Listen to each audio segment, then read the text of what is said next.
Salawat dan salam kita haturkan kepada junjungan kita Nabi besar Muhammad sallallahu alaihi wasallam. Kalau kita perhatikan, kita sering lupa bahwa kunci salat itu ada pada wudu.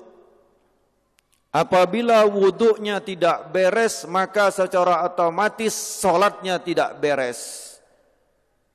Wudunya akan ditentukan dari toharohnya. Kalau toharohnya tidak beres, maka wuduknya akan tidak beres dan sholatnya juga akan tidak beres.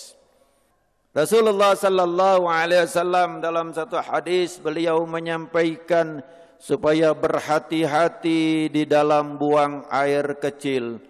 Kenapa? Karena azab kubur yang paling banyak itu adalah al-lisan dan buang air kecil.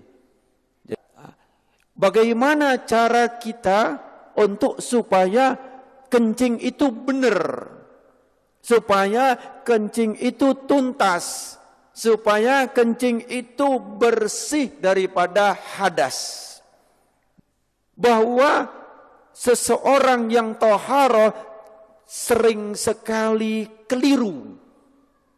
Kenapa keliru? Karena ngambil gampangnya, ngambil mudahnya, yaitu kencing berdiri. Bapak-bapak sering kencing berdiri, tapi ibu-ibu kencingnya jongkok. Nah, pada kesempatan ini saya ingin menyampaikan bagaimana cara kencing yang benar, kemudian hubungannya dengan kesehatan. Kalau seseorang yang kencing berdiri, bisa saya pastikan dan saya sudah uji coba, ternyata masih ada sisa. Di saat seseorang buang air kecil dia berdiri, maka posisi klep seperti ini. Ini, ya toh? Seperti ini. Panjang, ngapunten, di dalam masjid, tapi karena ini kedokteran harus saya sampaikan. Untuk perempuan kantong kencing, terus kemudian ada namanya uretra, saluran yang keluar, itu panjangnya 1 sampai 3 cm untuk yang perempuan. Jadi sangat pendek. Tetapi kalau untuk yang laki antara 5 sampai 7 cm. Jadi panjangnya uretra, kalau dalam bahasa kedokteran disebut penis, atau bahasa Indonesia itu yang dinamakan burung, ya toh. Ini panjangnya adalah 5 sampai 7 cm.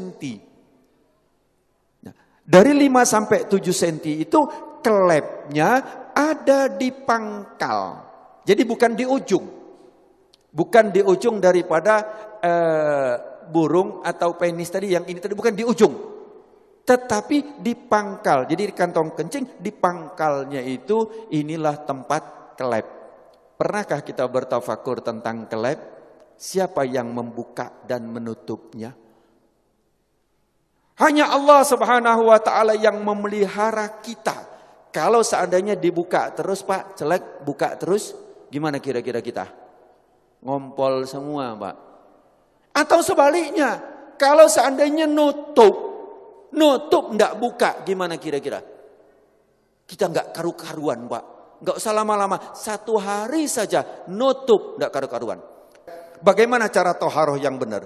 Cara toharoh pertama, cara kencing yang benar adalah hendaklah jongkok. Siapa yang mengajarkan kencing berdiri? Itu adalah ibu-ibu. Kenapa? Kalau anak kecil, waktu kita masih kecil ya, kalau anak perempuan disuruh jongkok. Tapi kalau anak laki dipegang ketiaknya, atau bahasa Jawanya keleke, pegang, benar enggak Pak? Jelek begini kan, disuruh kencing berdiri. Bahkan kadang-kadang anak-anak kalau ada yang kencing jongkok dibilangi, oh kayak anak perempuan. Kencingnya kayak anak perempuan. Ini satu ajaran yang perlu kita luruskan. Perlu kita perbaiki bahwa kencing yang benar itu adalah jongkok. Apa hikmahnya? 1, nanti insya Allah saya akan kupas hikmah daripada kedokteran. Bagaimana cara jongkoknya? Yang pertama adalah seseorang kencing jongkok itu saya ngadep ke sana, ini posisi kaki belakang. Jadi maaf, bukan begini. Bukan kaki ini rata, tidak, bukan begini. Ini. Tapi adalah dengan cara, ini saya tunjukkan ke belakang, dengan cara kaki kiri di belakang, gini, kemudian ini, apa bahasa Indonesianya apa ini? Bokong atau pantat, ngapunten ya di masjid ya, tapi saya sampaikan nggak apa-apa ya.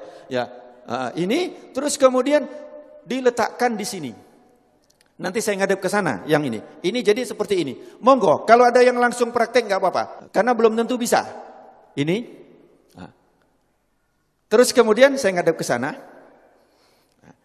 Kaki kanan berada di depan. Celak, ini tadi di belakang. Ini. Begini, kaki kanan di depan, kaki kiri di belakang, ini tidak boleh duduk gini. Jangan begini, ini najis semua. Jadi ini, monggo, latihan Pak, belum tentu bisa. Nanti ini berhubungan dengan toharo. Kalau kencingnya tidak beres, wuduknya pasti tidak beres. Kalau wuduknya tidak beres, sholatnya tidak beres. Nah, ini. Terus kemudian yang kedua, kalau posisi seperti ini, maaf, seperti ini, maka kelep tadi posisinya seperti ini. Dia juntit begini. Tek. Sehingga setelah ini habis, dari kantong kencing habis, maka dia masih ada sisa di sini. Masih ada sisa di sini, di saat nanti saya praktekkan. Kencing berdiri. Saya coba, kamar mandi, saya kencing berdiri. Banyak kan di tempat-tempat itu kan kencing berdiri yang dibuat kayak gini itu kan banyak Pak. Terus kemudian saya coba sampai habis. Habis sudah saya lihat habis betul. Kemudian saya ambil tisu. Saya letakkan di sini. Saya ingin coba, saya letakkan. Kemudian di saat saya rukuk, saya coba di kamar mandi saya rukuk. Ternyata ini dapat tekanan basah tisu. Basah. Bagaimana kita sholat? Tapi nggak terasa.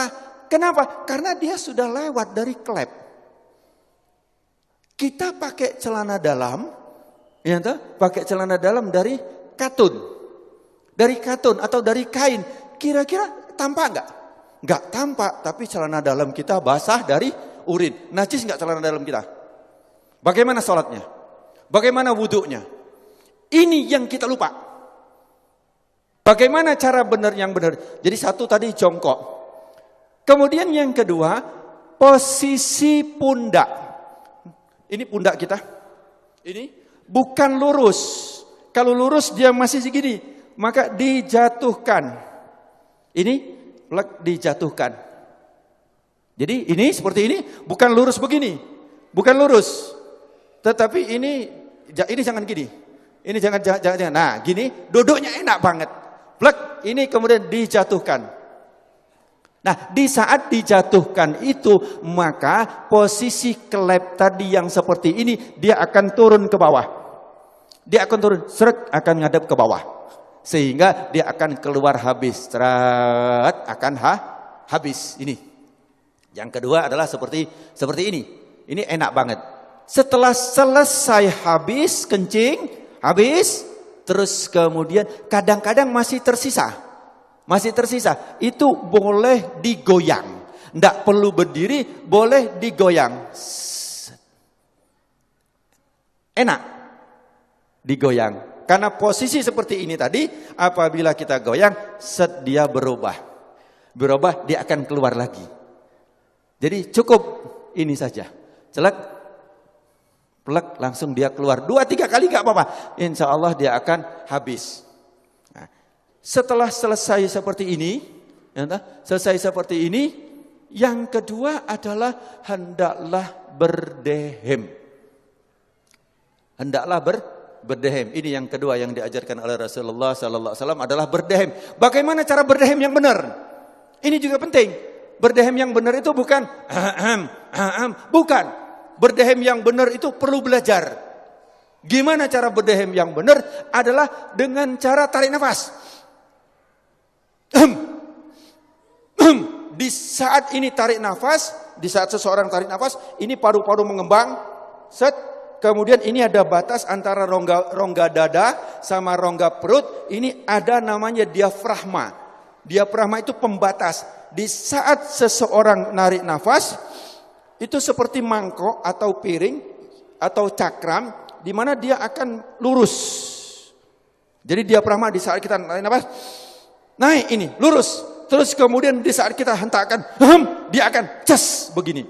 Di saat begini dia akan menekan rongga perut, kemudian dia akan menekan daripada kantong kencing. Sehingga yang ditekan adalah bus, bus, bus, dia akan keluar. Tetapi kalau lego dek kini, belum. Jadi tidak keluar. Gampang ya, seolah-olah gampang. Saya belajar berdehem itu 15 hari. Yuk, bagaimana cara berdehem yang benar?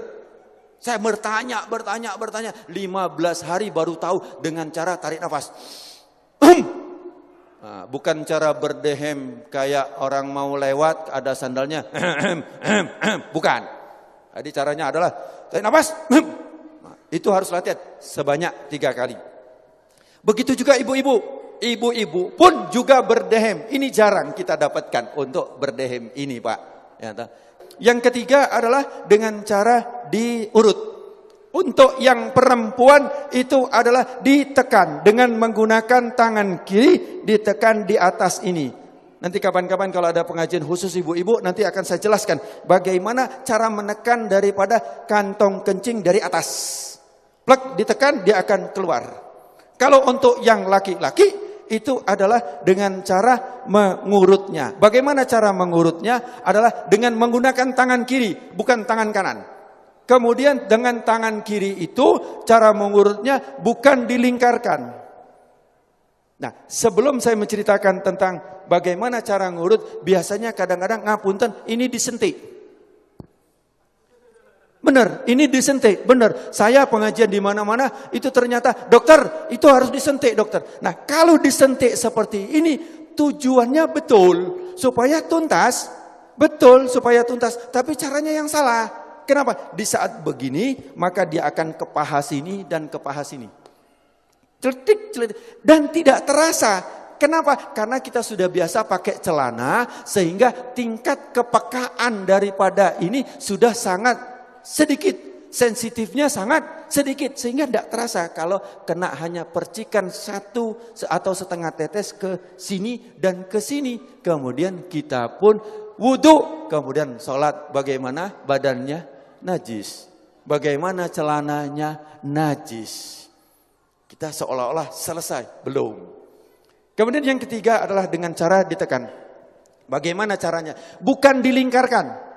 Jadi bukan dilingkarkan seperti ini, melingkar, bukan. Bukan juga kalau ini jam, lingkar 12, 3, 6, 9. Ya. Bukan jam 3, jam 9, bukan begini. Bukan seperti ini. Tetapi adalah jam 12, jam 6. Jam 12 itu adalah jempol untuk sebagai penahan, penopang. Kemudian yang jari kelingking. Jari apa ini? Kelingking ya, bahasa Indonesia kelingking ya. Jari kelingking ini adalah untuk ditarik ke depan. 1 kali, 2 kali, 3 kali. Dilakukan seperti itu. Kalau untuk yang perempuan dengan cara ditekan. Nanti tempat mana yang ditekan itu khusus untuk ibu-ibu. Ya, bagaimana nanti cara menekan untuk membuang air kecil. Bapak rahimakumullah. Saya ambil satu kesimpulan. Yang pertama, kalau kencing berdiri sudah saya uji coba, sudah saya lakukan, ternyata tidak mungkin kencing berdiri begini. Itu satu, pasti begini. Ya, atau malah begini, maka semakin juntit daripada kelepnya tadi pasti ke atas. Yang kedua, sudah saya coba dengan cara kencing berdiri itu, kemudian dilakukan dengan waktu kita ruku, kita sholat, itu saya coba untuk di kamar mandi ruku, ternyata dia keluar dan saya sudah coba dengan tisu. Jadi bapak-bapak nanti celana dalamnya akan basah, ya toh, tapi nggak kelihatan karena daya serapnya cukup ini, itu kalau kencing berdiri itu akan keluar, tetapi tidak terasa. Kenapa? Karena sudah melalui klep. Kemudian yang ketiga adalah cara hitan yang benar, maka dia tidak ada sisa sama sekali di bawah ini. Kalau masih ada sisa di saat yang tetesan-tetesan yang terakhir, dia akan masuk. Dia akan masuk. Kemudian yang kedua adalah cara duduk yang benar. Cara jongkok yang benar adalah, saya ulangi, kaki kiri di belakang, kemudian ini diletakkan di sini dengan nyaman, dengan enak. Ini. Terus kemudian posisi yang kaki kanan adalah seperti ini, tapi ini jangan dijatuhkan. Sekali lagi, ini bukan dijatuhkan, tapi begini. Jangan bingung, biasa saja, plek, enak, plek, biasa saja. Terus kemudian yang kedua, kalau agak gemuk ini boleh dibuka. Boleh begini, kalau agak gemuk. Yang kedua adalah posisi pundak jangan lurus. Kalau lurus kantong kencing masih seperti ini. Dan posisi daripada klep seperti ini. Harus jong begini. Dengan begini maka posisinya akan ngadep ke bawah, klep akan ngadep ke bawah. Ini juga akan tekanan. Ini bisa dilihat, ini dia akan menekan sini, akan ngelipat. Set, dia akan masuk ke dalam. Kedua. Kemudian setelah itu berdehem. Selesai, habis. Kalau belum habis, saya ulangi. Begini, boleh begini. Boleh begini. Ya, untuk apa? Supaya dia akan begini. Dia akan keluar, akan enggak anyang-anyangan lagi. Terus kemudian yang kedua berdehem. Cara berdehem, tarik nafas. Jangan biasa. Jadi kalau hanya belum. Terbukti cara evaluasinya kalau hanya dia di sini. Akan dirasakan di sini. Coba di sini. Tapi kalau tarik nafas pasti di bawah. Dia akan keluar. Tes 3 kali. Setelah itu baru kemudian dengan cara diurut. Tapi sebelum berdehem, sebelum diurut, tadi kita harus geser supaya dia ini. Bapak-bapak rahimakumullah, sebenarnya tentang toharo ini masih banyak yang harus kita kupas. Tapi ini saya himpun sebanyak mungkin. Hati-hatilah kita di dalam bertoharo ini, karena Rasulullah SAW sebagai penutup, Rasulullah pada satu hari itu berjalan, kemudian ada 2 kuburan. Satu kuburan ini kata Rasulullah sedang disiksa. Kenapa? Dia cara toharohnya atau cara kencingnya enggak beres. Tapi ingat bahwa kita dikondisikan supaya menjauh daripada ajaran Rasulullah sallallahu alaihi wasallam. Di sini saya dari medis, saya akan usahakan untuk bagaimana hikmahnya daripada apa yang diajarkan oleh Rasulullah. Bagaimana tidurnya Rasulullah, bagaimana makannya Rasulullah, bagaimana menguapnya Rasulullah, bagaimana wudhunya Rasulullah, bagaimana taharahnya Rasulullah. Itu bisa dikupas habis dengan tujuan kita kembali kepada apa yang diajarkan oleh Rasulullah sallallahu alaihi wasallam. Mudah-mudahan beberapa penyakit akan dihindarkan oleh Allah Subhanahu wa taala. Amin Allahumma amin. Al-Fatihah. Al-afu minkum. Assalamualaikum warahmatullahi wabarakatuh. Waalaikumsalam warahmatullahi wabarakatuh. Terima kasih kami